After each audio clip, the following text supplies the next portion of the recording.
mais on peut on peut la présenter en attendant qu'elle arrive. Donc, on va se présenter déjà toutes les trois. Camille, je te laisse dire un mot. Ouais. Et donc moi, voilà, je suis élue au conseil municipal à Dieulefit sur une liste citoyenne qui s'était montée donc avec des simples citoyens pour faire de la transition écologique et de la justice sociale. Ce que je voulais dire, c'est que, enfin voilà, et dans une logique de démocratie participative avec l'idée de prendre des décisions avec les citoyens, etc. Donc moi, je me suis emparée de ce sujet de l'alimentation en 2020. Et en fait, je voulais repréciser que c'est pas la mairie qui chapeaute le projet, qui prend les décisions du projet. Elle a aucun pouvoir. Donc on a créé ensuite, on s'est adossé sur une structure associative pour ne justement pas dépendre de la mairie et qui donne une subvention parce qu'on le demande, une petite subvention comme toute association du territoire. Voilà. Et donc moi, j'ai beaucoup animé la dynamique au début. Et là, le groupe s'étant étoffé, il y a eu pas mal de relais. Et aujourd'hui, je suis plus tout ce qui est sur toutes les fonctions support. Donc voilà, je reviendrai, je pourrai répondre à toutes les questions aussi d'organisation, financement, etc. Voilà. Merci. Alors moi, je me présente. Donc moi, je suis Raphaël, je suis salariée du collectif depuis 1 an et demi. J'ai d'abord été recrutée, j'étais la seule salariée et j'étais donc sur une fonction de coordination générale. Et ensuite, nous avons pu recruter deux autres personnes. Alors on est à temps partiel, hein. Et du coup, je me suis donc j'ai passé la main sur la cordeau et je me suis un peu plus recentrée sur l'animation du comité du conseil local de l'alimentation, donc on va en reparler, et tout ce qui relève de la mobilisation citoyenne. Voilà. Et donc, on fonctionne avec un comité de pilotage, donc on va expliquer un peu la gouvernance. Et donc, nous, les salariés, nous sommes aussi membres du comité de pilotage. Et Diane, alors Diane est arrivée, toujours pas. On la présente du coup, je ne sais pas si elle va réussir à nous rejoindre. Diane, elle est ouvrière agricole, elle est membre du comité de pilotage, donc bénévole, depuis, alors je ne saurais pas dire quand, mais depuis, 2023, je pense, 2022 ou 2023. Mm. voilà, depuis quand même un moment, et elle a été assez active sur la phase des trois prix, donc on va en reparler. Donc on a une première phase avec une caisse avec des prix différenciés. Qui nécessitait pas mal de bénévoles en fait, de présence sur les points de vente, et aussi sur la comptabilité, sur le lien avec le collectif pour une ESSA nationale. Ouais. Elle s'est pas mal impliquée, elle a pris des rôles et des missions aussi dans le collectif national. Et aussi pour son lien privilégié avec les producteurs du territoire, vu qu'elle elle travaille dans ce domaine, voilà, elle est bien active là-dessus. Voilà, alors, bon, je vais pas rentrer dans les détails là, mais il me semble que ce qui est important en termes de, enfin, pour ce moment-là, pour ce webinaire, c'est d'appuyer sur, enfin, de présenter en fait comment est-ce qu'on est organisé, comment, enfin, de rentrer un peu dans les détails techniques de notre organisation en tant que collectif et en tant que caisse. Donc voilà, on va pouvoir appuyer peut-être des questions qui sont régulièrement, appuyer sur les questions qui sont régulièrement posées autour de la constitution du Conseil local de l'alimentation et du fonctionnement de la caisse, sur les règles de conventionnement, les règles de cotisation, l'outil qui est utilisé. Et puis des questions autour du financement, voilà, à peu près ce qu'il y a au menu. Donc déjà, Dieu le fit, donc tout le monde, enfin voilà, pour poser un peu le cadre, on est sur un territoire rural. Euh, donc voilà, on est dans la Drôme, sur une communauté de communes, donc environ 10 000 habitants, et Dieulefit, qui est une petite ville de environ un tiers des habitants de la communauté de communes. C'est très, enfin voilà, c'est rural, et on voit là donc sur cette carte que quasiment toutes les communes de la communauté de communes ont plus de 50% de leur surface agricole en agriculture biologique. Donc on est sur un territoire qui a un bon potentiel en fait en termes de résilience alimentaire. Euh, voilà. Quelques petites photos qui donnent envie. Mais voilà, c'est important de poser le contexte parce qu'on a des caisses qui sont sur des territoires très très différents. Donc voilà, ça c'est chez nous. En quelques mots aussi, juste pour poser un peu, enfin faire un peu un portrait flash de notre caisse. Donc en fait, on sort d'une première phase qui a duré, donc qui s'est lancée en 2021 et qui vient de s'arrêter, avec une première caisse mutualisée, avec donc un système de 3 prix et 3 points de vente et 16 producteurs du coup impliqués dans cette caisse. Et une assemblée citoyenne qui se réunissait tous les mois. Voilà, bon, c'est dans les grandes lignes, hein. Et donc, notre phase 2, donc on vient de voilà, passer à cette phase 2. En fait, il y a un an, quasiment tout pile, en avril, on a lancé le Conseil local de l'alimentation pour déterminer le fonctionnement de la nouvelle caisse, qui était déjà voilà, travaillé depuis le début. Enfin, en tout cas, c'était un des objectifs du collectif depuis le début, de lancer une caisse basée sur la cotisation pour, voilà, correspondre au projet politique de la SSA. Donc, pendant un an, ce conseil local a co-construit le fonctionnement de la caisse, que l'on vient vraiment littéralement de lancer. On est dans le premier mois. Notre événement de lancement a eu lieu le 18 février dernier, et donc là, on est en mars. On a une cinquantaine de cotisants inscrits, mais on est vraiment au tout début, on est dans notre phase pilote. Donc voilà, ça pose le décor. Un petit mot aussi sur comment est-ce qu'on est organisé, parce que donc il y a cette caisse, mais il n'y a pas que ça. En fait, on a décidé d'avoir 3 axes d'action inspirés de reprendre la terre aux machines de l'atelier paysan. Parce que si on fait juste une caisse, ça suffit pas pour faire avancer le projet politique de la SSA. Et donc, ce n'est qu'un de nos axes d'action. Donc, on a la caisse. Donc, bon, je commence par la caisse. Donc, c'est le point 2, c'est-à-dire l'expérimentation d'alternatives. Donc, voilà, on expérimente cette caisse, on voit ce que ça donne et on le fait en lien avec le collectif et les autres caisses pour peser, du coup, dans un rapport de force, essayer de construire un rapport de force en étant en réseau, localement aussi avec les collectivités territoriales. Et tout ça soutenu par un processus d'éducation populaire où on essaye de faire connaître le projet au maximum sur le territoire et de... Et euh, juste pour préciser, Raph, sur la slide d'avant, l'expérimentation, c'est à la fois la partie accessibilité alimentaire avec la caisse et la partie démocratie alimentaire avec les processus de décision où on redonne la main aux habitants. voilà, donc très rapidement, on fait pas mal d'éducation populaire depuis 2021. Enfin, je dis on, moi je ne suis pas arrivée en 2021, mais voilà, hein, je parle au nom du collectif. Donc pas mal d'arpentage, de projections de films, de débats publics, de soupes et de repas paysans, d'écoute de podcasts, etc., etc. Tout un tas de méthodes pour mobiliser autour de ce projet. Et des soirées un peu fondatrices comme celle-là, où voilà, avec un cycle de soirées pour se faire connaître, qui a permis de commencer à co-construire les modalités de la cotisation. Donc c'était déjà en mars 2023. Ouais, Euh, pour préciser, sur cette soirée, on avait fait un travail sur les cotisations, les fiches de paye, etc. Et on avait commencé à demander aux tables là, d'imaginer comment pourrait fonctionner la nouvelle caisse, sachant que les 3 prix étaient déjà en fonctionnement depuis un an et que les gens connaissaient, qu'on avait fait avant une soirée bilan, retour d'expérimentation, etc. voilà, donc juste des petites photos. Il y a pas mal de photos, au moins je trouve que ça permet de se représenter un peu l'ambiance de notre caisse et de notre initiative.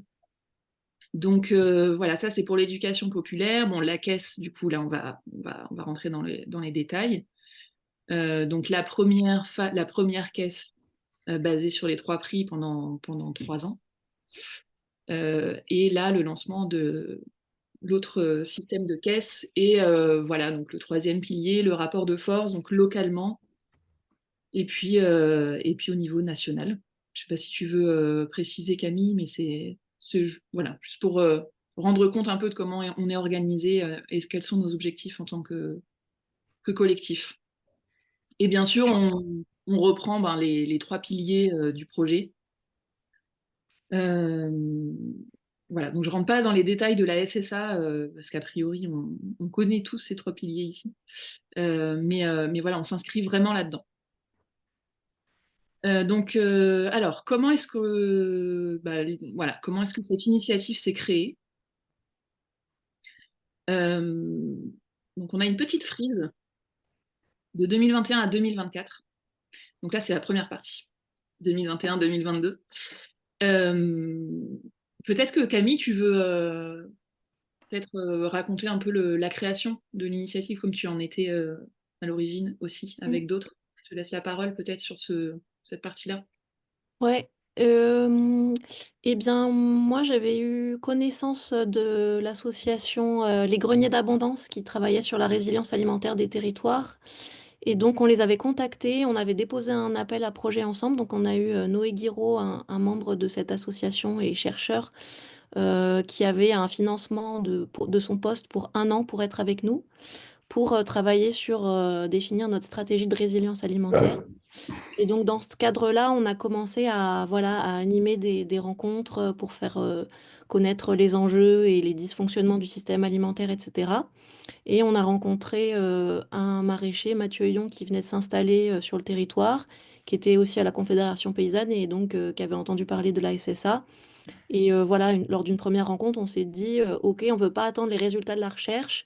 Et on a aussi un souci de rendre accessible l'alimentation résiliente. Et donc, on veut tout de suite, le plus rapidement possible, expérimenter quelque chose. On est d'abord allé voir, donc lui, il démarrait son champ. Et on est d'abord allé voir l'épicerie solidaire avec la Croix-Rouge pour voir si on pouvait faire quelque chose avec eux. Mais ça s'annonçait complexe. Et donc, voilà, il y a pas mal de lavoirs à Dieulefit qui sont plus utilisés. Et il y en avait un qui était vraiment dans un quartier mixte, tout proche des HLM, un peu excentré du centre où il y a les commerces. Et on s'est dit que ça serait un super lieu, même au niveau de la symbolique, pour que les gens se retrouvent ensemble. Au début, voilà, on n'avait pas forcément eu l'idée des trois prix. On voulait se dire, on pensait à des chèques et tout. Puis finalement, c'était le truc qui nous avait paru le plus simple. Voilà. Et en parallèle de ce lancement, donc avec les trois billes au début, qu'on a ensuite transformées en cartes inspirées de la carte de SSA qu'ils avaient fait en Alsace, je crois. Et en fait, euh, en parallèle donc du lancement du marché, on a lancé des assemblées citoyennes mensuelles qui sont devenues le lieu où bah, les gens ont pris les décisions pour la suite de l'expérimentation. Donc, des producteurs voulaient nous rejoindre. OK, sur quels critères? Donc, première réflexion sur le conventionnement, etc. Voilà ce que je peux dire. Et dans notre démarche, il y avait vraiment une idée euh, de voir de rencontrer tous les acteurs du territoire pour l'alimentation, voilà, de se rencontrer, de faire de l'interconnaissance en fait pendant toute cette phase-là et de partager, de commencer à s'éduquer ensemble sur les enjeux. Voilà ce que je peux dire. Et donc rapidement, au début, le marché du lavoir, c'était surtout un peu des gens qui avaient envie de soutenir le projet. Il n'y avait pas encore trop de personnes qui venaient pour, bah, par exemple, chercher des prix accessibles, les prix moins chers. Et petit à petit, voilà, ça s'est fait de plus en plus connaître dans le quartier. Et donc il y a eu, enfin voilà, une adhésion croissante. De la part de personnes qui jusque-là n'avaient pas accès à ce type de produits et qui du coup là on levait à la fois un frein économique et un frein de mobilité puisque c'était un marché à pied et aussi bah, on permettait aux gens du quartier de se rencontrer alors que d'habitude c'est des gens qui faisaient pas forcément leurs courses au même endroit. Donc avec un vrai espace ouais, voilà, de rencontre, de cohésion, de lien.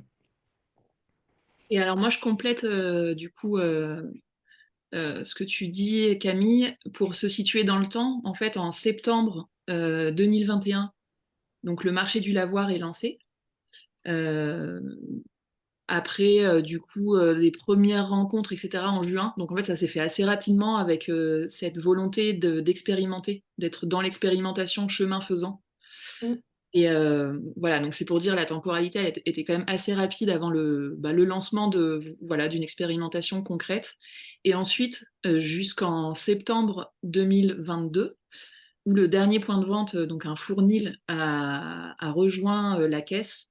Il y a eu entre-temps donc, plusieurs producteurs d'un marché et d'un autre village qui a rejoint aussi la caisse. Et donc, il y a eu ce système en fait, d'équilibre entre différents points de vente, qui est aussi quelque chose d'intéressant dans cette initiative, du fait que les territoires sont assez différents. Enfin voilà, il y a ce côté territoire rural, et donc chaque village, ville a des particularités. Et par exemple, enfin, il y a des points de vente qui peuvent être plus souvent déficitaires et d'autres plus souvent excédentaires. Et en fait, cette caisse a permis du coup d'atteindre un équilibre grâce à la solidarité, en fait, mais au sein du territoire, quoi.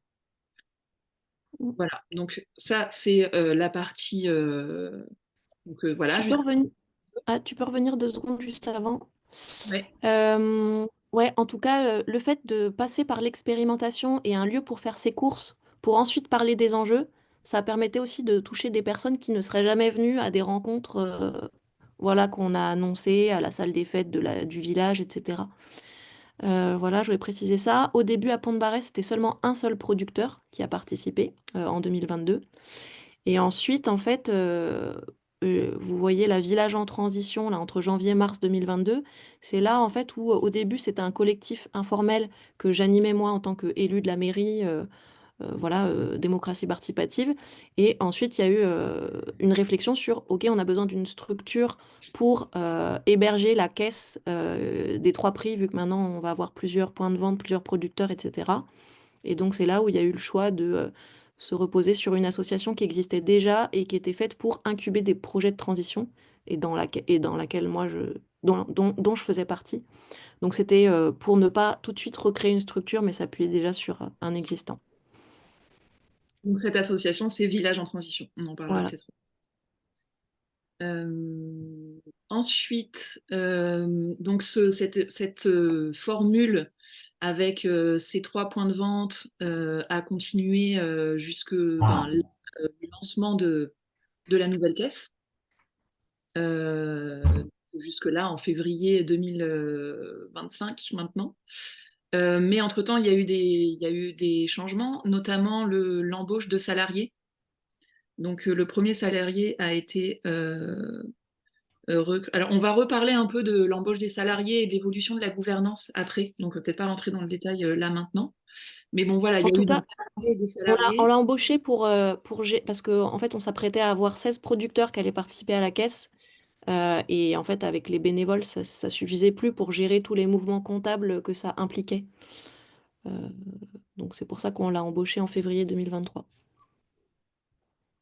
Voilà, donc le marché du lavoir s'est arrêté fin 2023, mais les 3 prix ont continué sur les autres points de vente.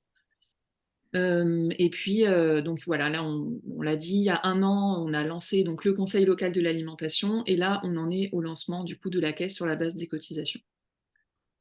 Voilà pour l'historique. Alors, il y a un petit focus quand même sur les 3 prix. On en a déjà un peu discuté, mais c'est un sujet qui intéresse aussi, voilà, comment est-ce qu'on rentre dans la SSA par ce système de prix différencié. Donc, bon, finalement, on en a déjà un peu parlé. Euh, Voilà, là, ça illustre un petit peu le propos avec, avec des photos, avec des visuels qui étaient, enfin, c'est des marchés qui étaient animés par des bénévoles qui en parlaient, voilà, aux clients. Euh, les 3 prix donc affichés sur les produits. Et puis des points pour s'approprier aussi enfin, voilà, favoriser l'appropriation de cette initiative. Marché à Pont-de-Barret. Alors, quelqu'un n'a pas fermé son micro. On entend, On entend des petites interventions.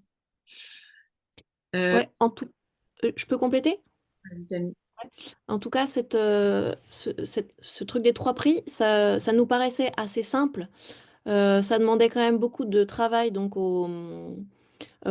déjà d'avoir des bénévoles à chaque fois qui allaient expliquer le principe pour que les gens aient envie de payer plus, notamment. Tout en leur faisant comprendre que c'était pas de la charité et du don pour aider des personnes plus pauvres, mais pour s'organiser collectivement pour un droit universel à l'alimentation, etc. Voilà, il y avait un travail de réexpliquer à chaque fois et donc d'être présent sur les différents points de vente qui était assez conséquent. Ça demandait aussi aux producteurs de noter tel panier pris en prix bleu, prix rouge, refaire une compta après, puis des mouvements comptables, etc. Donc voilà, oui, c'est tout ce que tu écris. Après, je peux compléter. Ouais, Enfin, voilà, ça c'est sur un peu les limites de système et les raisons pour lesquelles on a, on est passé à un autre modèle de caisse. Il y a d'autres limites aussi qu'on peut voilà, partager. La demande en bénévolat pour que ça fonctionne, parce que sinon la participation elle n'est pas systématique, contrairement à une adhésion. Là, c'est voilà, un coup je vais participer aux trois prix, un coup non, et donc du coup ça demande d'être animé en fait ce fonctionnement là avec des bénévoles qui peuvent expliquer le fonctionnement, faire en sorte que les gens se sentent légitimes de l'utiliser. Et donc, s'il n'y a pas toutes ces explications sur les points de vente, ben, il est en fait de moins en moins utilisé. Donc ça, c'était une limite, voilà, c'était une limite du système. Et puis en termes de justesse aussi par rapport aux revenus réels, comme il n'y a que trois prix, euh, voilà, c'était aussi une volonté de vouloir être un peu plus juste par rapport aux revenus. Et donc là, on est passé sur une grille de cotisation à 14 tranches, donc on va en parler après. Euh, voilà. Après, on pourra revenir peut-être, on va peut-être pas trop rester sur là-dessus, mais si vous avez des questions dans le temps de questions-réponses, on pourra revenir sur ben, notamment ce que ça a donné, voilà, du point de vue. Enfin, peut-être un petit mot là-dessus, Camille, parce que c'est intéressant. Souvent, ouais, souvent on a un peu ce préjugé de, il y a eu un crash financier. Non, mais ça a ouais. fonctionné. C'est un système qui a fonctionné. Oui, bah là, ce que vous pouvez voir, donc là, c'est un graphique avec le nombre de paniers. Donc les paniers accessibles, c'est ceux qui sont à 65% du prix. Donc il y en avait 273 au lavoir en 2022 et 637 en 2023. Et les paniers solidaires, on est passé de 236 à 389. Donc il y a eu en fait une augmentation de la fréquentation du marché globalement entre 2022 et 2023 et une explosion sur les prix accessibles. Et ce que ne dit pas ce graphique quand même, c'est que les paniers bleus, ils étaient souvent, quand on compare au prix juste, ils étaient plus importants. Euh, enfin voilà, c'était des plus gros paniers que les paniers solidaires rouges. Donc c'est voilà. Et il y a eu une baisse voilà aussi de la valeur du panier moyen dans les paniers solidaires. Et donc, ce qu'on a vu, en fait, c'est que bah, ça correspondait aussi à un moment où il y avait une grosse inflation et que bah, les personnes qui avaient les moyens de payer des prix solidaires, en fait, c'était des gens qui avaient aussi l'habitude de faire leurs courses ailleurs à Dieulefit, dans le magasin de producteurs, dans l'épicerie bio, au marché, etc. Et que venir sur le créneau, le seul créneau possible du mercredi de 17h à 19h pour participer à la solidarité, bah en fait, au début, ils étaient prêts à le faire et s'adapter un petit peu par soutien. Et après, ils étaient moins prêts à le faire. Voilà. Donc, c'était aussi l'envie. En fait, nous, c'est que les magasins ne voulaient pas faire les trois prix. Ça leur paraissait trop compliqué au niveau de la gestion de caisse. Donc, ça marchait avec des petits producteurs en vente directe sur des marchés. Mais à part le fournil des comètes, donc qui avait modifié au niveau de son logiciel de caisse pour que ça soit facile à renseigner et faire des factures automatiques à la caisse et tout, bah, les autres, ils voulaient pas, les autres magasins qui auraient pu être conventionnés ne voulaient pas participer aux trois prix, ce qui limitait les possibilités de gens qui avaient plus de moyens de participer à tout le système. Donc voilà, on a décidé fin 2023 d'arrêter de l'avoir parce que c'était vraiment le point de vente qui devenait trop déficitaire. Et voilà, il y avait un risque en fait que les producteurs, que la caisse devienne globalement déficitaire, même avec les deux autres points de vente. Et les producteurs, ils devaient anticiper sur où est-ce qu'ils allaient pouvoir écouler leur production 2024 en étant assurés qu'ils allaient bien être payés avec leur prix juste. Donc ils avaient besoin de développer d'autres moyens de distribution que le marché du lavoir. Voilà, on va peut-être s'arrêter là sur le marché du lavoir et expliquer un petit peu comment tout ça est porté par des habitants. Donc ça, c'est aussi euh, ouais, quelque chose en tout cas à noter dans ce collectif, c'est l'évolution de la gouvernance qui au début, donc comme le disait Camille, était animée avec un petit collectif informel qui s'est étoffé au fur et à mesure, qui a finalement été porté, enfin adossé à une association. Mais déjà, voilà, il n'y a pas eu de forme finalement juridique jusqu'à ce portage par Village en Transition. Et ensuite, il y a eu donc il y a eu la présence de cette association, mais la volonté de continuer à ce que voilà, ce soit vraiment porté par les habitants et les habitantes du territoire, avec donc des assemblées mensuelles pour réunir tous les participants. Donc les dimanches matins, une fois par mois, tout le monde se rassemblait pour discuter un peu de la suite, de comment se procéder. Ouais. Pour préciser, au moment des assemblées, en fait, au début, on était relativement tous en phase, on faisait connaissance, on se formait ensemble, etc. Et puis commençait à y avoir un peu des choses opérationnelles. Et en fait, il y a eu un peu une divergence entre des besoins d'avancer sur, enfin, d'opérationnel avec la caisse, etc., organiser les événements, et puis bah, d'autres aspirations plus de politisation, etc. Et au moment en fait où notre premier salarié est arrivé en début 2023, on avait, bah, en fait, on avait besoin de quelque chose, un organe de décision collective qui se réunissait plus fréquemment et qui était plus dedans, d'où la création de ce comité de pilotage. Voilà, et donc c'est détaché ce petit groupe-là, donc comité de pilotage sur la base du volontariat, hein, qui a aussi permis d'encadrer du coup un peu la feuille de route du salarié. Et c'était compliqué de traiter de ça en grand groupe. Donc ça a commencé voilà, à se structurer un petit peu comme ça. Donc voilà, il y a eu un salarié pendant un an. Ensuite, moi, je suis arrivée, donc j'étais encore la seule salariée à ce moment-là. Et là, on a structuré un peu le collectif. On a continué à structurer parce que ben voilà, ce besoin de pouvoir mobiliser clairement les participants sur des tâches précises en fonction de leurs aspirations etc., de leur disponibilité aussi. Et donc, on a créé un peu notre schéma de fonctionnement. Hop, voilà, hop, une petite photo d'un groupe de travail. Et donc voilà, ça c'est notre fleur des chantiers. Alors du coup, ça, voilà, là, ça fait une photo de comment est-ce qu'on est organisé. Alors les groupes de travail sont assez mouvants, donc on va pas retrouver exactement les groupes de travail qui sont sur cette illustration, mais ça donne une idée de comment est-ce qu'on est structuré.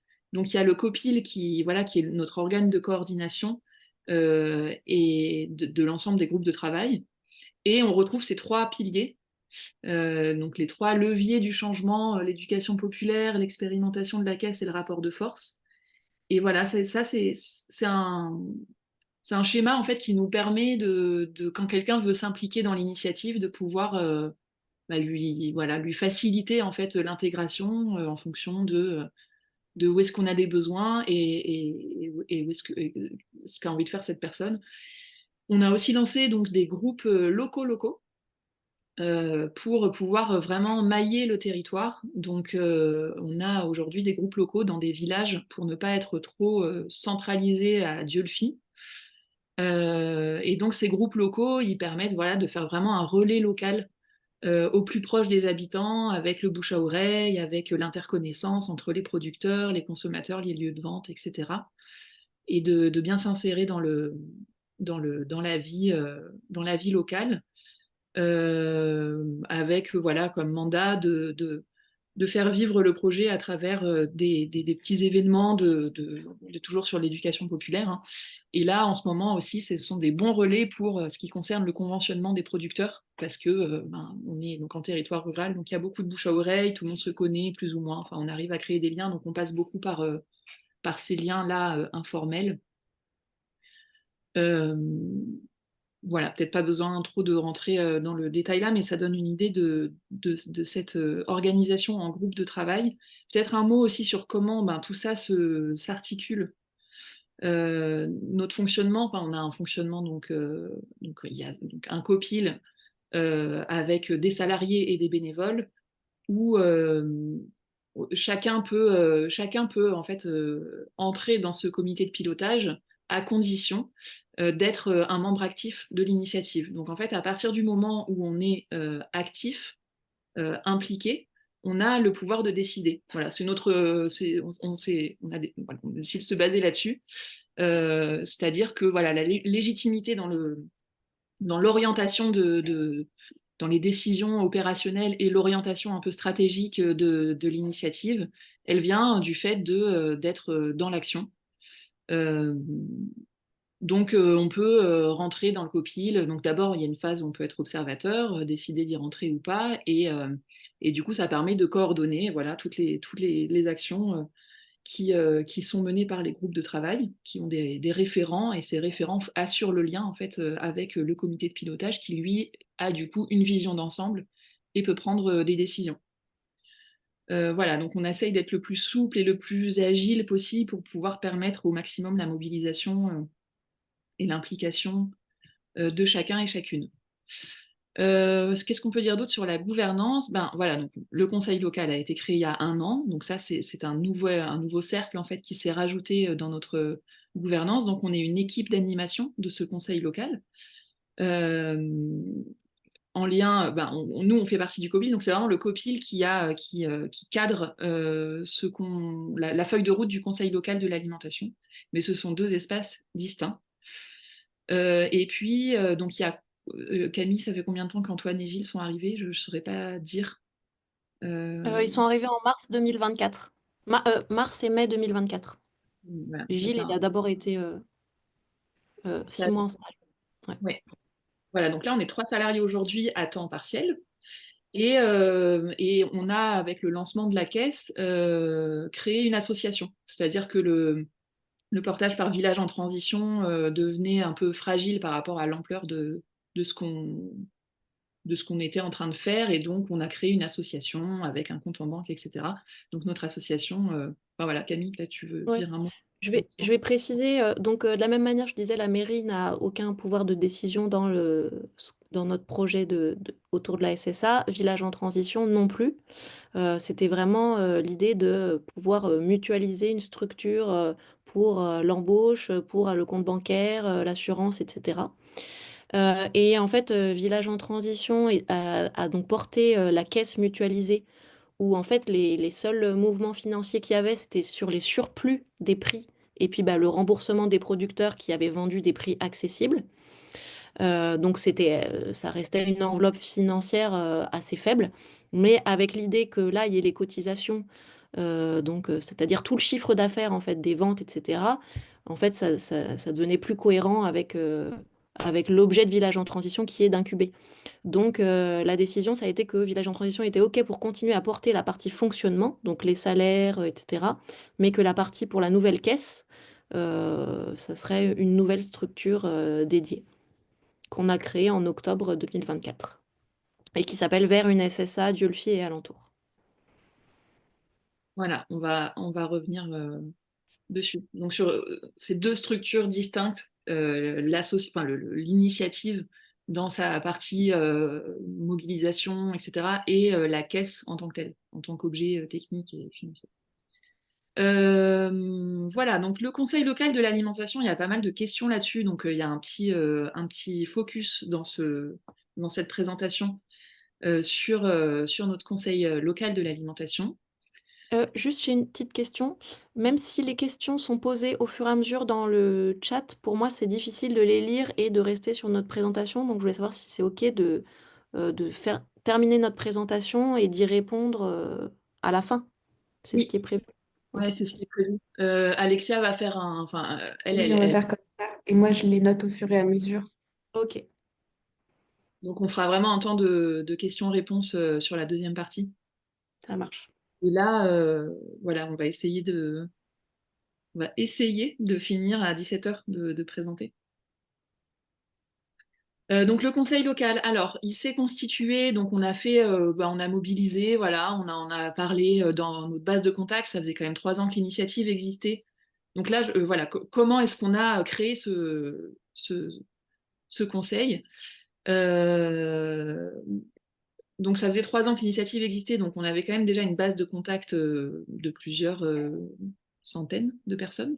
Donc on a déjà Ouais. permis de mobiliser en fait au sein de cette base de contact en disant voilà, on est en train de lancer quelque chose de nouveau pour faire vivre la démocratie alimentaire et créer la nouvelle caisse. Est-ce que vous voulez participer?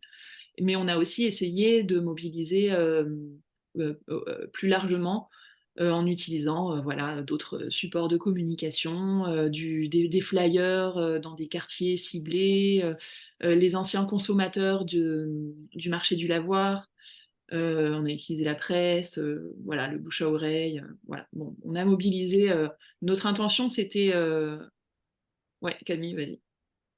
Non, bah, je sais pas si tu allais en dire 2 mots, mais juste sur le avant, le moment où on a la mobilisation, il y a eu aussi la phase où on a pris la décision de lancer, ce conseil local de l'alimentation. Oui, oui, je Heu, compte en parler Vas-y, je te laisse ça. dans la partie, ouais, dans la constitution du. OK. Oui, c'est vrai que chronologiquement, ça aurait été plus logique. Voilà, donc la conception du conseil local de l'alimentation. Donc c'est faite en assemblée du dimanche et en groupe de travail. Voilà, donc il y a eu une séquence en fait de 3-4 réunions pour décider des modalités de ce conseil local de l'alimentation, avec beaucoup de post-it et beaucoup voilà, c'était hyper riche ce moment-là. En fait, il y a eu un moment où pour contextualiser, il y avait déjà une charte de conventionnement puisqu'il y avait des produits commercialisés avec le système des 3 prix. Donc en fait, en attendant que le conseil local se constitue de façon un peu officielle, il y avait déjà en fait une dynamique collective avec La une commission conventionnement. mission conventionnement qui était aussi un groupe détaché de l'Assemblée avec tous les participants et voilà, qui s'est détaché autour de cet objectif de sur quels critères conventionner et comment faire rentrer des nouveaux points de vente et des nouveaux produits dans notre système des 3 prix. Donc il y avait déjà eu tout un travail qui a permis donc d'augmenter le nombre de produits et de producteurs sur cette première phase. Et la commission conventionnement, à un moment, s'est aussi posé la question de ses limites et de notamment sa légitimité à décider, est-ce que elle était légitime, voilà, représentative des habitants et de leur diversité, et apte du coup à prendre les bonnes décisions. Donc voilà, il y a eu une petite un questionnement à ce moment-là sur comment faire vivre la démocratie alimentaire. Qu'est-ce que c'est la démocratie alimentaire? Donc il y a eu voilà un cycle autour de cette question-là sur comment faire de la démocratie alimentaire appliquée. Et du coup, cette envie a émergé de lancer un nouveau groupe avec voilà, des horizons un peu plus diversifiés, avec des critères aussi, avec des critères. Donc, ce qui a été retenu, c'était un tirage au sort parmi des volontaires sur la base de critères. Donc les critères, c'était des critères de diversité, d'âge, de genre, de revenus, de catégories socio-professionnelles et aussi d'origine géographique sur le territoire, parce que l'enjeu de ce conseil local, c'était aussi d'aboutir à ce maillage territorial. Donc voilà, ça c'est, je pense que j'oublie pas Il y de. avait aussi la composition des foyers et le métier. Exactement. Ouais. Voilà, donc des familles monoparentales, des familles nombreuses, etc. Enfin, voilà, on a essayé d'être dans une logique de représentativité. Alors évidemment, c'est pas le cas, c'est jamais vraiment le cas. Mais en tout cas, on a quand même rempli tous nos critères. On a réussi à avoir ces différents critères, enfin voilà, représentés au sein de ce groupe. Euh, mais c'est toujours très délicat dans ce type de fonctionnement de pouvoir affirmer qu'on est représentatif du territoire. Évidemment, les réalités sont beaucoup plus complexes, quoi. Mais en tout cas, voilà, on a quand même réussi à élargir un peu la diversité et la représentation des habitants. Oui. Parce qu'une question qu'on s'était posée, c'est enfin, c'était est-ce que si par exemple il y a des nouveaux et des anciens, donc ceux qui s'impliquent depuis déjà quelques années et des personnes qui ne sont pas encore impliquées, comment est-ce qu'on va créer la cohésion du groupe, etc. Et donc on a finalement abouti à prendre la décision de ne recruter dans le conseil local de l'alimentation que des personnes qui jusque-là n'étaient pas impliquées. Et on a donc aussi, lors de ces temps de conception du CLA, défini quel allait être le périmètre de décision du CLA. Donc, c'est la grille, les critères de conventionnement et la grille de cotisation. Et sachant que le reste des décisions restait dans la partie copil. Donc voilà, donc tous les anciens qui étaient impliqués depuis 3 ans, 4 ans, même dans la commission conventionnement, acceptaient de lâcher complètement la main sur, sur les deux sujets du périmètre du CLA. Et faire du coup un groupe réellement souverain sur ces décisions pour aller à contre-courant du dégoût de la démocratie participative quand elle est un petit peu instrumentalisée. On a voilà, essayé de prendre ça en compte. Donc, les modalités de ce conseil, d'un point de vue voilà, pratico-pratique, donc ça, c'était notre flyer au moment de la mobilisation. Donc, le périmètre, voilà, Camille, tu l'as dit. Définir le fonctionnement de la caisse, qui en bénéficie et comment, et le conventionnement. C'est un collectif de 24 personnes. Alors, on visait 24 personnes, mais on était plutôt à 22. Enfin, on visait entre 20 et 24. Bref, aujourd'hui, il y a 20 personnes dans le conseil local de l'alimentation, puisqu'il y en a 2 qui ont dû arrêter, venant de tout le territoire, qui se réunit donc une semaine sur 2. Donc ça, on a aussi réfléchi aux modalités en fait de réunion pour favoriser la participation. C'était quand même notre intention forte, c'était voilà, sortir de l'entre-soi. C'est quand même quelque chose qui était cher à nos yeux pour créer ce conseil. Donc sortir de l'entre-soi, ça passe aussi par réfléchir à des modalités de participation qui s'adressent voilà, à des personnes qui d'elles-mêmes n'auraient peut-être pas fait ce premier pas. Et donc on a mis en place une garde d'enfants pour favoriser l'implication des femmes et des parents, et donc des jeunes aussi, ce qui est un enjeu sur notre territoire.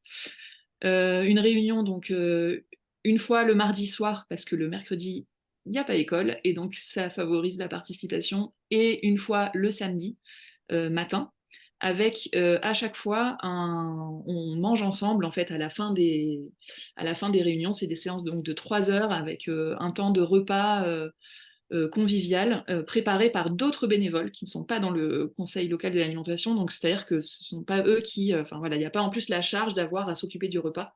C'est d'autres bénévoles qui le font. Et charge à nous par contre de coordonner tout ça. Et les frais de déplacement aussi sont remboursés. Voilà, ça c'est pour les modalités un peu pratiques. Quelques photos. Hop. Bon là je rentre pas dans le détail sinon on va se... Mais il y avait un enjeu, voilà, sans rentrer dans le détail, en fait il y avait un enjeu, comme ce conseil local il n'est pas arrivé en début d'initiative mais en cours de route, il y avait un enjeu sur la transmission, de comment est-ce que les anciens transmettent aux nouveaux, est-ce qu'il y a des éléments de cadre, est-ce que... voilà, donc il y a eu 2-3 éléments qui ont... Enfin, on a dû en fait se poser cette question de comment est-ce qu'on intègre des nouveaux et on leur laisse vraiment les rênes de la caisse. Et ça nous a fait pas mal de nœuds au cerveau, mais on a vraiment réussi à assurer une transition entre l'Assemblée, qui était finalement en fait l'ancien conseil local, même si c'était pas officiel, et ce nouveau groupe mandaté officiellement. Donc, le programme, donc on a mandaté on a mobilisé sur la base de 1 an d'engagement. Le fait qu'il y ait un début et une fin, ça nous a semblé plus mobilisateur. Voilà, au moins on sait sur combien de temps on s'engage et à quelle fréquence. Et donc, on est parti sur d'une première version de ce conseil local, avec 4 mois de formation, donc un peu sur le modèle des conventions citoyennes, avec donc un temps de formation et un temps de décision. Donc voilà, pendant 4 mois, il y a eu donc 8 séances sur de la formation, en fait, créer une culture commune autour de la SSA, donc la question des injustices alimentaires, le système alimentaire, qu'est-ce que c'est, l'aide alimentaire, qu'est-ce que c'est, le monde agricole, les métiers de l'alimentation, l'histoire de la sécu, enfin voilà, toutes les questions, tout ce que soulève la richesse de la SSA. Donc là, c'était voilà, plutôt que des méthodes d'éducation populaire, assez conviviale, etc. Et à un moment, on est passé donc au processus de prise de décision avec la cotisation et le conventionnement, avec des méthodes voilà, d'intelligence collective, de concertation. Voilà, un peu pour le schéma global du conseil local. Voilà. Et si vous avez des questions, on en reparlera du coup dans le temps de questions-réponses. Sauf si Camille, tu veux compléter. C'est bon? Ok. Alors, aujourd'hui, nous avons donc lancé, depuis un petit mois maintenant, notre caisse basée sur la cotisation, qui s'appelle notre caisse Alim. Donc là, on va rentrer voilà, un peu sur comment ça fonctionne, et du coup, quelles ont été les décisions du Conseil local de l'alimentation qui sont appliquées aujourd'hui. Donc c'est une caisse, bon voilà, le principe général, vous le connaissez, voilà, on cotise, ça rentre dans une caisse alimentaire commune, chacun reçoit son allocation et peut aller faire ses achats avec, tout ça soutenu par un conseil local qui décide de façon démocratique. À peu près le même fonctionnement pour voilà, toutes les caisses. Alors, les grands principes, donc l'expérimentation collective, en fait, on est vraiment dans une démarche expérimentale et on implique les cotisants pour qu'ils soient avec nous dans cette posture-là. C'est assez important pour nous, pour éviter d'être voilà, dans une logique de service à la population, comme si on était un nouveau service, une nouvelle administration.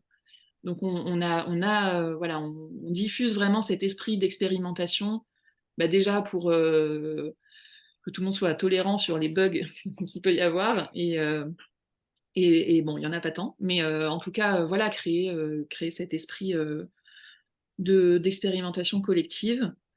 Ah oui, et donc, on est sur, en fait, là, la caisse, on la lance pour 1 an. Voilà, on a annoncé qu'on faisait un premier modèle, enfin, en tout cas, que ces modalités de fonctionnement allaient être appliquées pendant 1 an, que dans 1 an, on ferait un bilan et on verrait ce qu'on en fait. Et les cotisants seront bien sûr tous invités à participer à ce bilan et à faire des retours en continu tout au long de leur usage de la caisse. Alors, l'allocation, ce qu'on a décidé, c'est d'une allocation de 100 € par mois par foyer. En fait, on a fait un intermédiaire. Donc, c'est posé la question. Donc, là, je rentre un peu dans les détails aussi, mais je sais que c'était des questions, c'est des questions fréquentes. C'est-à-dire quels sont les débats qu'on a eus et comment est-ce qu'on a pris les décisions. En fait, c'est poser la question sur cette allocation de est-ce qu'on fait une allocation par personne ou par foyer. Et ça a été compliqué de trancher. Parce que si on fait une allocation par foyer, en fait, on ne va pas toucher le même nombre de personnes sur le territoire et on est quand même aussi dans une logique de diffusion et de bataille culturelle. On a envie de toucher un maximum de monde. Et donc, on n'aura pas le budget pour toucher tout le monde en fonction de. Enfin voilà, donc c'était des choix stratégiques comme ça. Et donc, on a trouvé un intermédiaire où donc on a décidé de 100 € par mois par foyer, avec une personne constituant au minimum le foyer. Et pour chaque personne supplémentaire, adulte ou enfant, on rajoute 50 €. Donc, par exemple, un parent avec 2 enfants, il va recevoir 200 € d'allocation. Voilà, donc ça, l'allocation, elle est fixe. Bon, j'espère que c'est clair. J'ai pas l'impression d'être très clair, mais il y a quand même des petits schémas, je pense que c'est clair. Donc voilà, 100 € de base, et ensuite on ajoute 50 € par personne. La grille de cotisation, donc c'est une grille de cotisation à 14 tranches, il me semble. On va revenir dessus ensuite sur toutes les questions parce que ça a été un sacré challenge aussi d'aboutir à cette grille et quelles sont les questions qu'on s'est posées pour réussir à fixer une grille. Donc ça, on va faire un petit focus dessus après. Là, je suis vraiment sur les grands principes de la caisse. On a décidé pour évaluer les ressources du foyer, donc ça c'est un enjeu important parce qu'on sait que les administrations sont assez faillibles sur ce sujet, enfin, que ce soit la CAF, les impôts, voilà, tout type d'administration, on n'est pas toujours très satisfait de la façon dont nos ressources sont évaluées. Et donc ça a été aussi l'objet de nombreux débats sur quoi on se base pour que ce soit fiable, mais aussi que ce soit juste et que ce soit pas trop intrusif. Enfin voilà, on est sur un territoire avec beaucoup d'interconnaissance et on avait aussi envie de se baser sur la confiance, enfin justement de pas être dans cette logique de justification avec des justificatifs comme une administration, mais en même temps c'est ce souci que ce soit juste et équitable. Et du coup on s'est basé donc sur le revenu fiscal de référence euh, à la base. Voilà. Chacun amène son avis d'impôt et on se base sur le revenu fiscal de référence comme base pour évaluer les ressources du foyer. Et ensuite, on applique des modulateurs, c'est-à-dire qu'on part du revenu fiscal de référence et ensuite on pose des questions, donc sans justificatif. On est sur la base de la confiance. On a un premier niveau en fait de modulateur où on demande si la personne a de l'épargne, si elle est propriétaire ou si elle est locataire. En fait, on s'est questionné sur qu'est-ce qui impacte le revenu d'un foyer. Et voilà, la question de l'épargne et de la propriété nous a semblé assez importante à prendre en compte. Donc, suivant si on est propriétaire ou locataire, si on a un crédit ou pas, voilà, il y a un certain nombre de questions, donc on pourra rentrer dans le détail de ces questions ensuite, mais ça vient ajuster le niveau où on se trouve sur la grille de cotisation, donc on peut baisser d'une tranche ou monter d'une tranche en fonction de la réponse à ces questions. Et bien sûr, la composition du foyer aussi qui rentre en compte, on n'a pas les mêmes revenus si on est un couple célibataire ou si on est une famille monoparentale avec 3 enfants. Ça impacte quand même beaucoup le budget alimentaire et en général le budget du foyer. Donc on s'est posé la question de comment évaluer la composition du foyer. Les impôts le font, mais on a un peu voilà, voulu améliorer cette prise en compte. L'équilibre de la caisse, donc on continue sur les grands principes. Donc la caisse, on l'a souhaité le plus autonome possible vis-à-vis des subventions. Donc l'équilibre de la caisse se fait grâce à cette grille de cotisation, c'est-à-dire que certaines personnes cotisent plus et voilà, ça permet à d'autres personnes de cotiser moins. Donc on est vraiment sur de la solidarité avec peu de subventions, avec quand même une ouverture. Donc ça c'est un challenge hein, en termes de modèle économique. Mais voilà, on part là-dessus. Là, on va tester ça avec quand même quelques cofinancements avec des subventions de la part d'organismes publics. On est en partenariat avec la MSA et le CCAS, des cofinancements aussi d'entreprises qui vont cofinancer la cotisation de leurs salariés. Voilà, donc on a aussi quelques cofinancements comme ça sur lesquels on travaille et qui nous semblent plus fiables que d'avoir en tout cas en termes de pérennité, enfin, l'objectif, c'est de tester un modèle qui serait un petit peu affranchi des aléas des subventions publiques. Tu veux compléter, Camille? Ouais, juste préciser que le choix de ces cofinancements, pour nous, c'était important qu'ils gardent un certain sens, que ce soit déjà des organismes sociaux, comme la MSA, la CAF, le CCAS, et cetera, ou les entreprises, pour rester vraiment dans la logique de la cotisation et pas de, subventionner avec, une fondation privée ou des subventions publiques autres. Alors, ce modèle économique, il implique que on ne sait pas, on est un peu à l'aveugle sur le nombre de cotisants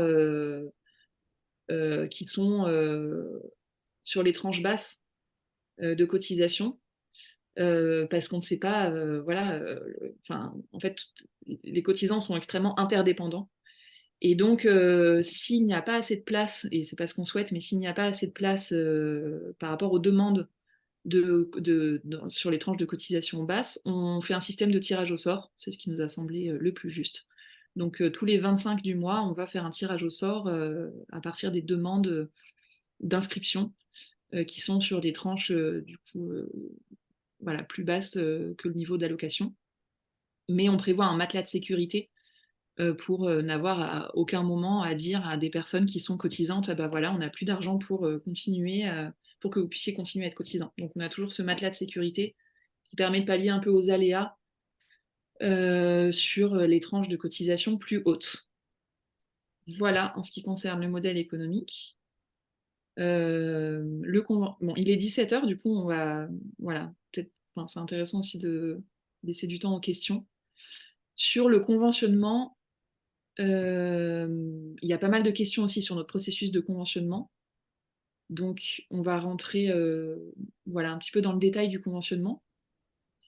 Donc, quelles sont les décisions qu'a pris le conseil local? Alors, voilà les critères auxquels on a abouti. Donc, après 1 an de concertation, de formation, etc. Ce sont des critères qui sont amenés à évoluer, parce que là, c'est des critères qui ont été décidés pour le lancement. On est toujours dans notre démarche expérimentale. Avec la volonté de les faire évoluer au fur et à mesure par le conseil local en fait, c'est tout l'intérêt de l'initiative, c'est que c'est un support pour recréer de la démocratie locale. Et donc, ça n'avait pas de sens de créer des critères, et puis le conseil local, voilà, a fait ses critères, et puis maintenant, on y va, et on n'est que dans l'opérationnel. En fait, c'est intéressant de pouvoir mobiliser en continu un conseil local qui va continuer à se questionner et qui ne sera pas formé des mêmes personnes. Voilà, pour se reposer à chaque fois les questions et recréer du questionnement et de la démocratie locale. Donc les critères qui ont été retenus, c'est des productions locales avec un rayon de 40 km de préférence et sinon 80 km. Donc là, ça semble très simple comme ça comme résultat, mais il y a eu vraiment beaucoup de débats. Les produits transformés aussi doivent être locaux, mais les matières premières peuvent être locales ou en partie. Voilà, par exemple, un sirop, ben, il y a beaucoup de sucre, le sucre c'est pas local, mais ça a été accepté dans le conventionnement. Ou un pesto avec de l'huile, avec des herbes locales, mais de l'huile qui serait moins locale, ce serait accepté aussi. Voilà pour les produits transformés. Et pour démarrer, on a décidé de se baser donc sur les labels de l'agriculture biologique pour garantir les conditions de production, avec une volonté, parce qu'en fait on n'a pas eu le temps, de ne pas se baser sur les labels à l'avenir et d'être plutôt basé sur la confiance et la traçabilité, mais ça pose énormément de questions en termes d'opérationnel. Si on ne se base pas sur les labels, comment est-ce qu'on peut garantir la qualité des productions conventionnées? Donc ça, ce sera voilà, un travail pour les prochains membres du conseil local. Toutes les décisions ont été prises à partir de cette boussole, avec voilà, un enjeu à la fois de conditions de travail et de viabilité économique du côté du soutien aux producteurs et aux artisans transformateurs, mais aussi un soutien aux consommateurs, donc évidemment pour accéder à une alimentation de qualité avec des prix accessibles, mais aussi avoir en tête, toujours notre contrainte de notre territoire, l'accessibilité géographique, donc avoir un conventionnement voilà, avec des points de vente proches des bassins de vie, des différents bassins de vie. La santé, la diversité, le goût, le plaisir, c'est quelque chose qui est aussi beaucoup ressorti dans les envies du conseil local de l'alimentation pour rendre la SSA désirable. Et puis cette notion de confiance, voilà, avec tout ça soutenu par l'envie d'un changement de système alimentaire. Donc soutenir l'agriculture de proximité, l'environnement, des territoires vivants, des paysages, des marchés pour que ce soit, parce que des marchés, chez nous, c'est voilà, important en termes de dynamisme rural. Donc l'envie d'avoir ça aussi de prendre ça aussi en compte. Donc finalement, notre liste de produits conventionnés, ben voilà, peut-être ce qui est plus intéressant, c'est de parler de ce qui n'est pas conventionné. Donc ce qui n'a pas été conventionné, c'est l'alcool, pour des raisons de santé publique. Les produits non alimentaires, alors se pose la question chez nous de l'huile essentielle de lavande, par exemple, ou d'autres voilà, transformation de plantes aromatiques et médicinales à des visées plutôt cosmétiques ou des compléments alimentaires. Donc ça n'a pas été pour le moment conventionné. Et puis, il y a encore des débats à avoir, donc on diffère certains débats qui n'étaient pas prioritaires, comme la question de produits qui sont moins locaux, mais qui pourraient être intéressants dans le panier de base, pour quand même réorienter la consommation vers des produits de qualité, comme du riz de Camargue, c'est pas loin de chez nous. Des agrumes et des avocats d'Espagne, voilà, le fait de conventionner, enfin voilà, il y a des débats encore sur ces sujets-là, donc aujourd'hui c'est pas conventionné. Voilà, et puis il y avait la question de la chasse aussi, et donc c'est un débat qui est différé, ça aussi, c'est un débat qu'on n'a pas encore eu. Donc on a listé en fait les débats sur lesquels le conseil local n'a pas pu trancher, et puis on le diffère et on le remet voilà, à d'autres. Alors ça c'est un peu embrouillon, mais c'est juste pour voilà, rendre compte de l'ampleur des débats qui ont été traversés pendant cette année. Il y a eu un gros débat sur la consommation de viande et sur l'éthique de l'élevage. Est-ce qu'on conventionne la viande ou pas? Si oui, à quelles conditions? Voilà, ça a été un sujet qui a émergé et qui est devenu un sujet important, surtout qu'on est sur un territoire d'élevage. La question des recommandations nutritionnelles, est-ce qu'on conventionne que des produits qui rentrent dans les recommandations nutritionnelles, ou est-ce qu'on conventionne aussi, par exemple, les chips locaux faits par la ferme d'à côté?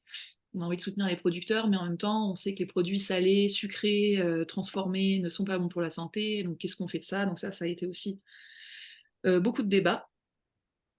Finalement, tous les produits transformés ont été conventionnés. Voilà, la notion de local, c'est quoi? Des circuits courts, la distance, etc.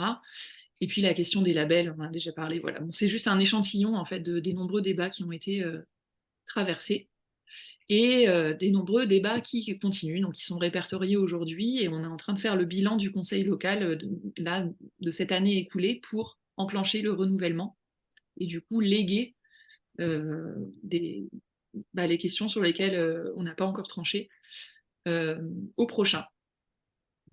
Voilà, donc ça c'était concernant le conventionnement. Et concernant la cotisation, alors on a vraiment plein de documents. On pourrait faire une valise, hein, si ça vous intéresse, une valise avec tous nos archives.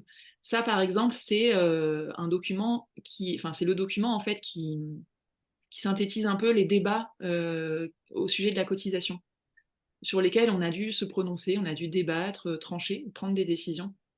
Donc sur le modèle économique de la caisse par exemple, les débats qui se posent, c'est déjà le nombre de tranches dans cette grille, et puis à partir de quel revenu du foyer on dit qu'une personne cotise moins ou cotise plus que ce qu'elle reçoit.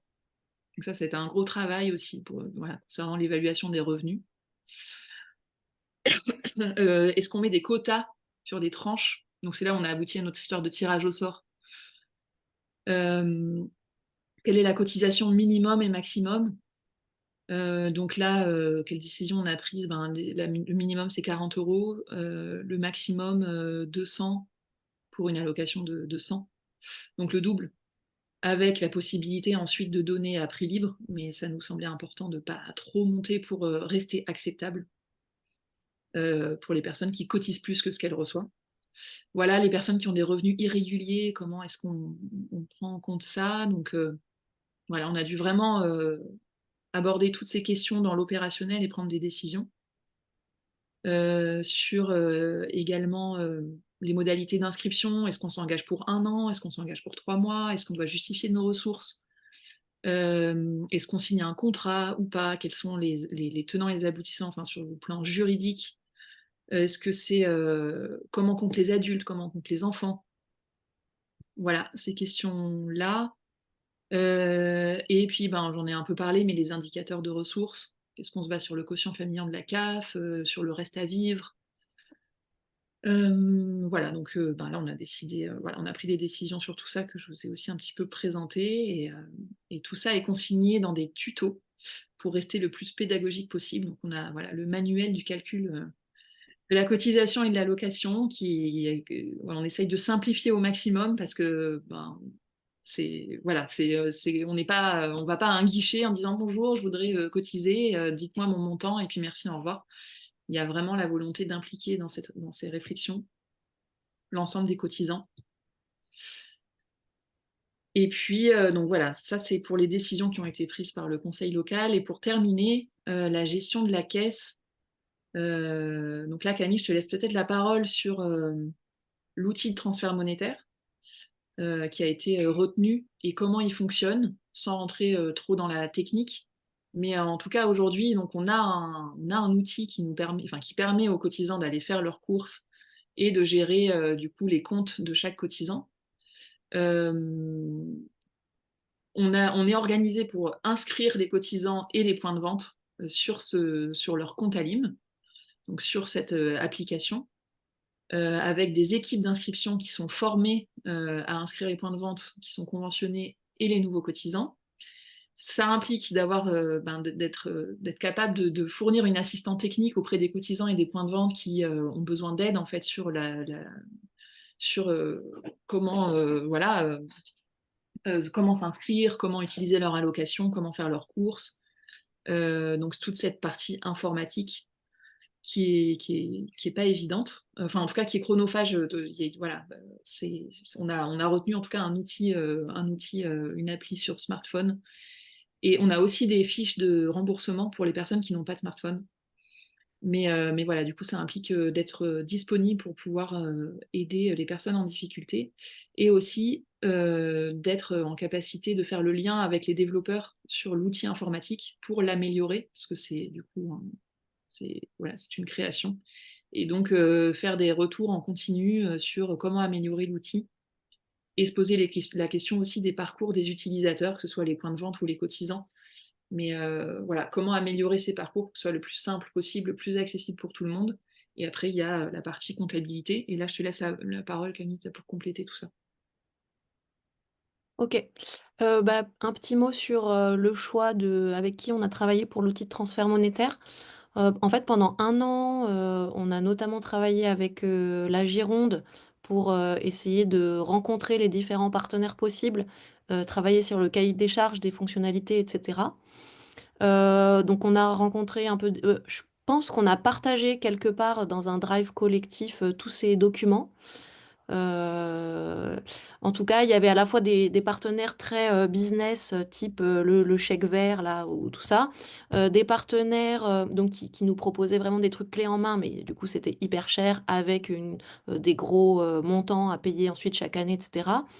Des choses beaucoup plus qui nous ressemblaient au niveau de la philosophie, de l'organisation, avec, en fait, c'était principalement deux. Donc, il y a Koinos et Loca Valuto qui font des logiciels de gestion de monnaie locale. Euh, le troisième qu'on est allé voir, c'est ceux qui avaient fait, les développeurs qui ont fait la solution de transfert monétaire à Montpellier.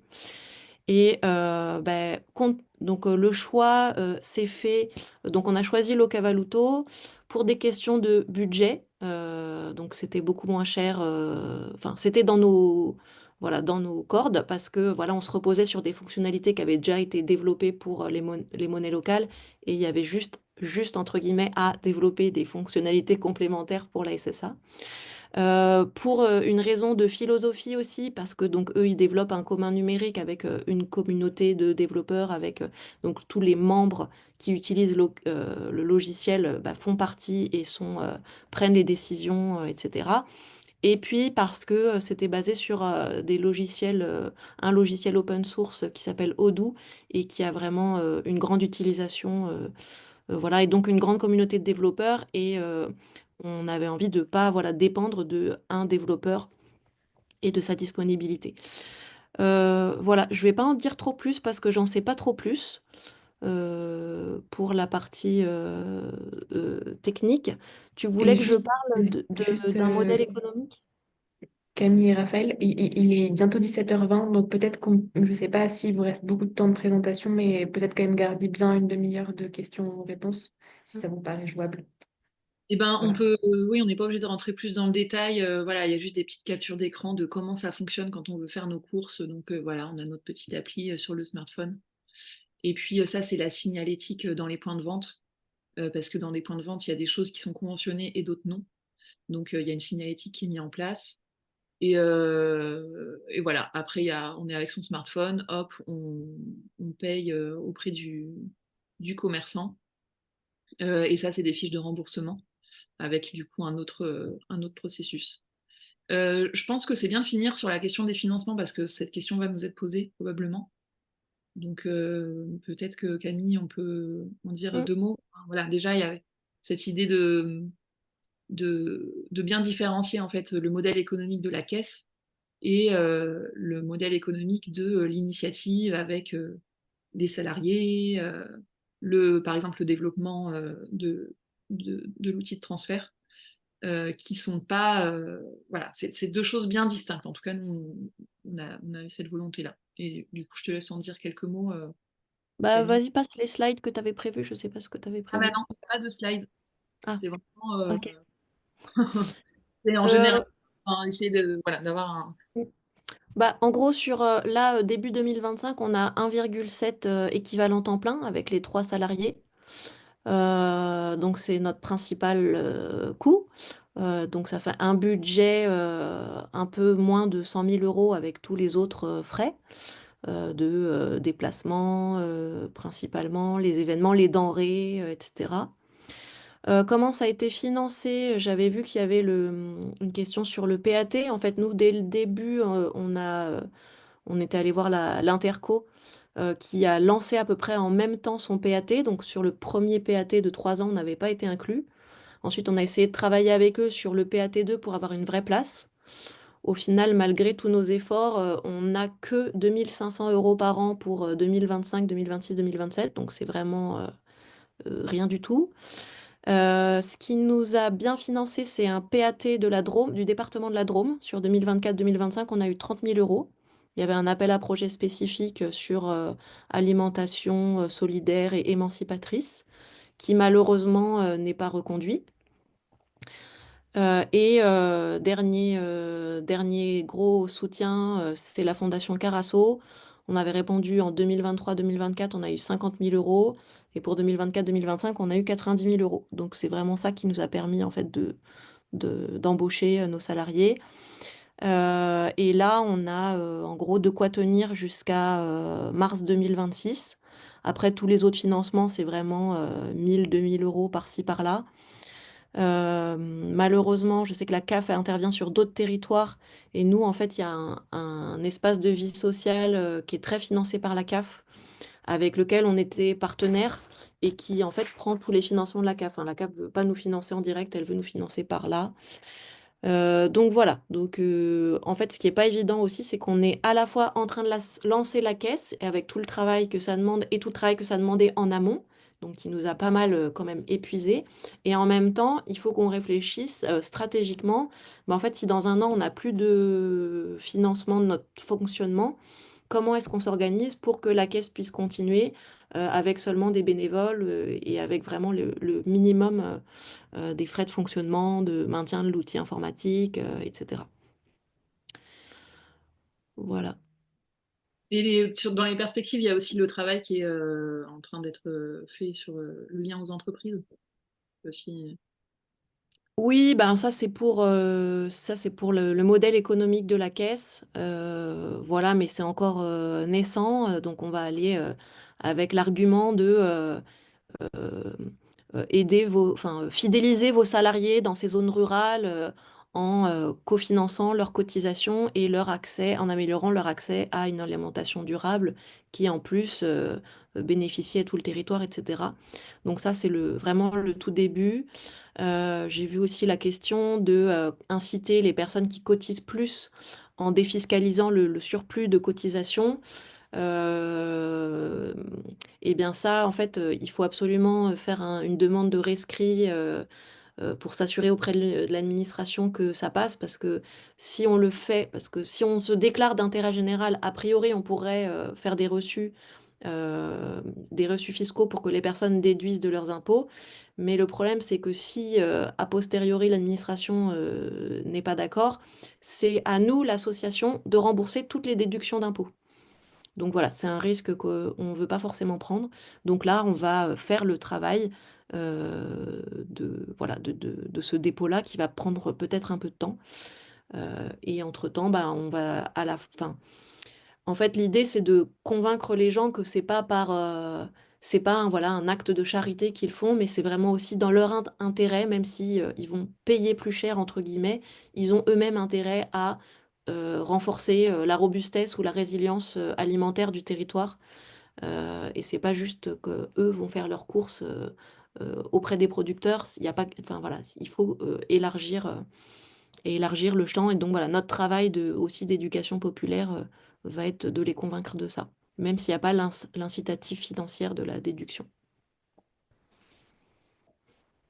Voilà, et ben, je pense qu'on peut terminer là-dessus. Et s'il y a des questions sur enfin, voilà, plus de questions sur notre lien aux collectivités, bah, du coup, t'en as quand même parlé, Camille, avec le PAT, la place de la mairie dans l'initiative. Peut-être qu'on pourra parler de la place des producteurs aussi, et voilà, et où est-ce qu'on en est de la bataille culturelle chez nous sur ce sujet. Voilà, merci pour votre attention. Désolée d'avoir débordé sur le temps de questions. Mais voilà, nous sommes tout oui.